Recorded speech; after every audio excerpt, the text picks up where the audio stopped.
Hello students चलो आम economics केतटा MCQ questions देखा तो एगुड़ी बहुत इंपोर्टेंट और विगत केते गुड़े वर्ष परीक्षार एगुड़ा देखा मिली देखा वर्तमान क्वेश्चन नंबर 1 समष्टि अर्थनीति अध्ययन करे डैश से पचार एक निर्दिष्ट गोटे उपभोक्ता विषय ना निर्दिष्ट गोटे प्रतिष्ठान विषय ना समुदाय अर्थव्यवस्था विषय ना उपरोक्त कौन नुहे बोली से पचार अर्थात तुम देख समष्टि अर्थनीति आंसर कौन हम ना यहाँ 3 नंबर हम समुदाय अर्थव्यवस्था कहीं बोलो ना समष्टि अर्थनीति कहले अर्थव्यवस्था बा अर्थनीतिर सामूहिक अध्ययन को बुझाई था तेणु जातीय आय यार उदाहरण जातीय। अच्छा तापर देखा समष्टि अर्थनीतिर जनक किए अच्छा पिला माने समष्टि अर्थनीतिर जनक होचंती किए एक आडम स्मिथ ना 2 माल्थस ना 3 डेविड रिकॉर्डो ना जेम केनिस बोल से पचार तो आंसर हम पिला 4 नंबर जेम केनिस आम जाने।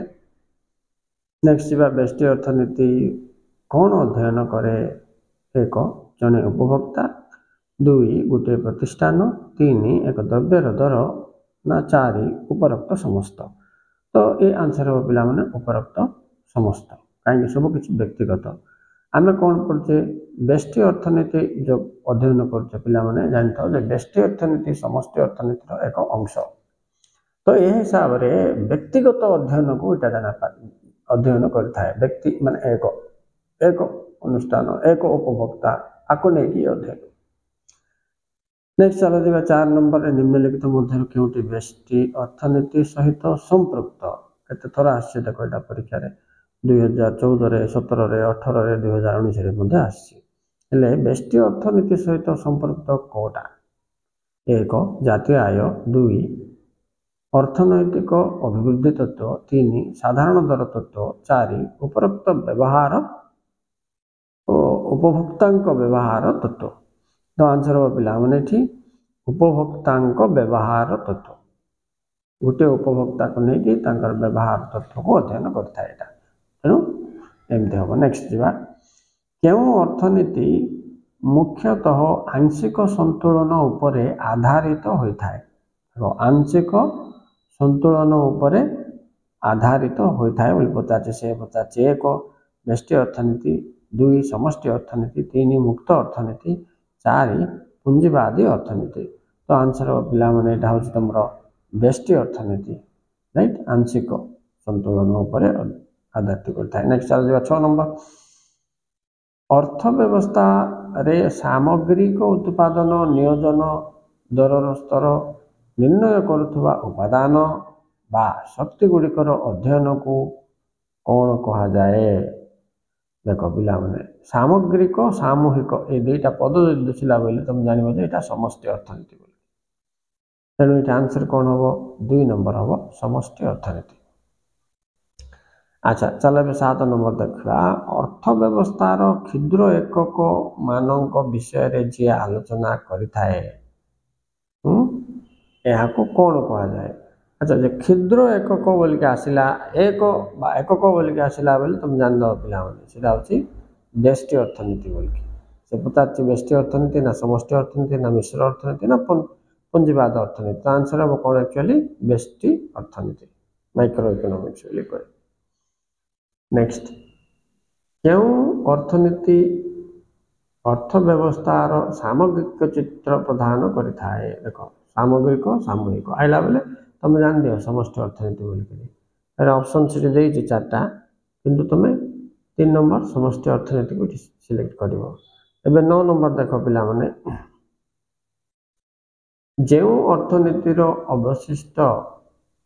विश्व सहित कौन सी अर्थनैतिक संपर्क न थाए ताहाको कौन कहा जाए तो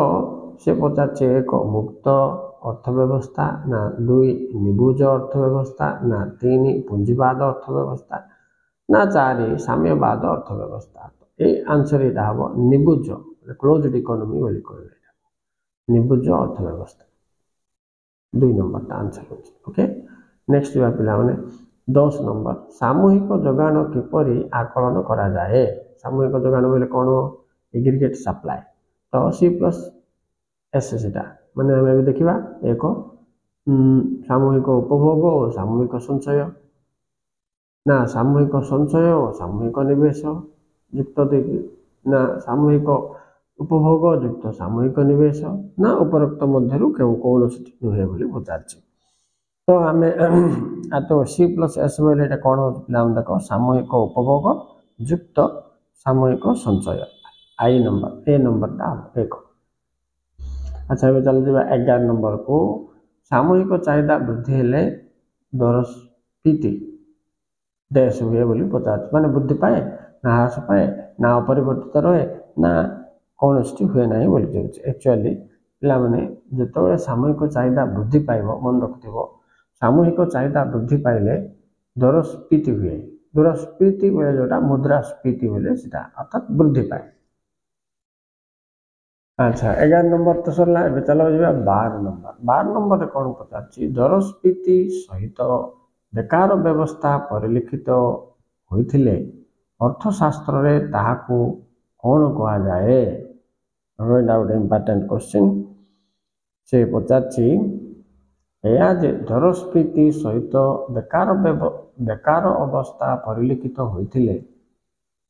एही अर्थशास्त्र को कौन कहा जाए बोले दरस्फीति बेकार व्यवस्था कहा जाए 3 नंबर आंसर। नेक्स्ट 13 नंबर देखा जातीय अर्थव्यवस्था रे सामग्रिक उत्पादन नियोजन और दर स्तर निर्णय करने को शक्ति गुड़िकर अध्ययन को कौन कहा जाए बोल से पचार तो ये जातीय स्तर को जो पलैला सामग्रिक बा सामूहिक पद जो आसला तुम जान पे यहाँ हूँ समष्टि अर्थनीति से पचार व्यष्टि अर्थनीति ना समष्टि अर्थनीति ना राष्ट्रवित्त ना कौन नुहे तो आंसर क्या लगा समष्टि अर्थनीति। एवं चल जा 14 नंबर तुम देख निम्नलिखित उपादान मध्यरु केउंटी समष्टि अर्थनीतिर विषय वस्तु नुहे एक हाराहारी मूल्य तत्व 2 अर्थनैतिक अभिवृद्धि तत्व 3 समष्टि अर्थनैतिक बंटन तत्व 4 भोक्ता संतुलन तत्व बोल से पचार तो ये हम पिला माने भोक्ता संतुलन तत्व ये हूँ समष्टिर अंतर्भुक्त नुहे कहीं भोक्ता मान उपभोक्ता जनक विषय बुझेगा तेणु यह व्यष्टि अर्थनीति को पलैब तो आंसर है कौन 4 भोक्ता संतुलन तत्व। 15 कौन देख क्वेश्चन पिला कहते से केनिस मतरे कौन हेले अर्थव्यवस्था रे संतुलन सृष्टि हुए ऑप्शन देछि एक जोगाण और चाहिदा समान हेले ना आय वृद्धि पाइले ना सामूहिक जोगाण और सामूहिक चाहिदा समान हेले ना नियोजन सर्वाधिक हेले तो से हिसाब से आंसर आमर एमती हम पे 3 नंबरटा हम सामूहिक जोगाण और सामूहिक चाहिदा समान हेले परस्पर समान हेले। अच्छा तापर देख 16 नंबर अर्थनीति को मुख्यतः 2 भाग में विभक्त करगुड़ी कौन कौन यहाँ तो सीधा जना पड़ व्यष्टि अर्थनीति और समष्टि अर्थनीति तो आंसर पे 2 नंबरटा हम। नेक्स्ट विश्वव्यापी संगठित गभीर मंदावस्था क्यों मसीह होता 17 नंबर तो से डिप्रेशन बोले यहाँ तुम ऑप्शन देख एक 1929 मसीह 1940 ना 1930 रु 1936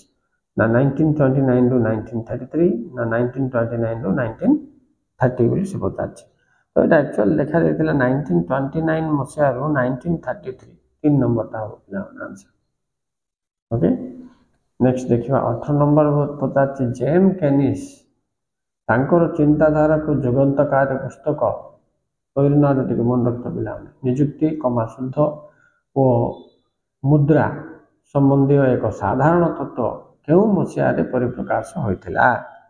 तो यहाँ पिला 1936 होता से पचार 34 ना 35 36 37 तो 3 नंबर आंसर हम 1936 राइट तापरे 19 नंबर निम्नलिखित मध्यरु केउंटी समष्टि अर्थनीतिर विषय वस्तु एटा इंपोर्टेंट क्वेश्चन पिलाने तो से ऑप्शन देछि एक आय उत्पादन और नियुक्ति तत्व 2 हाराहारी मूल्य तत्व 3 अर्थनैतिक अभिवृद्धि तत्व ना 4 ऊपर लिखित समस्त बोली पचार तो ये सब जगह नहीं आइब पिला तेणु आंसर हम 4 नंबर ऊपर लिखित समस्त नेक्स्ट चल जा 20 नंबर निम्नलिखित मध्यरु केउंटी बेष्टी अर्थनीति अध्ययन करी न थाए एटा इंपोर्टेंट पिला तो एक पचार से अर्थव्यवस्था रे किपरि संतुलित आय निर्धारित हुए ना 2 पचार अर्थव्यवस्था रे स्फीति और अपस्फीति कहीं सृष्टि होता है 3 बोलछि प्रतिष्ठान केते परिमाण रे श्रम और पुंजी विनियोग कले मोट उत्पादन सर्वाधिक हुए 4 बोलछि अर्थनैतिक अभिवृद्धि केउ उपादान मानकर ऊपर निर्भर करे आइ से पचार कोटा बेष्टी अध्ययन करी न थाए बेष्टी अर्थनीति अध्ययन करी न थाए बोली पचार तो आईर आंसर तुमको पिला प्रतिष्ठान माने केते 3 नंबर कौन कर 3 नंबर प्रतिष्ठान केते परिमाण श्रम और पुंजी विनियोग कले मोट उत्पादन सर्वाधिक हुए कहीं मोट कथा ये बेष्टी अर्थनीति तो मोट विषय अध्ययन हुए ना तेणु आंसर हम यहाँ कौटा 3 नंबर पिला okay students thank you very much for watching this MCQ questions please like and subscribe